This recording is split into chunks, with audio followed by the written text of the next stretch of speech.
5-minute healthy Rabdi dessert. This dessert uses simple, wholesome ingredients that are easy to find.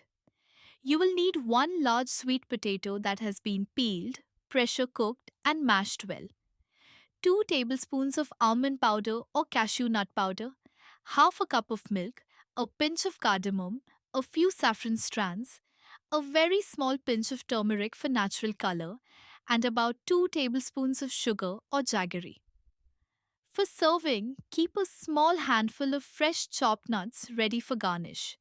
Begin by pressure cooking the sweet potato until it is very soft. Peel and mash it thoroughly while it is still warm. Transfer the mashed sweet potato to a pan and add the milk, nut powder, cardamom, saffron, turmeric, and sugar or jaggery.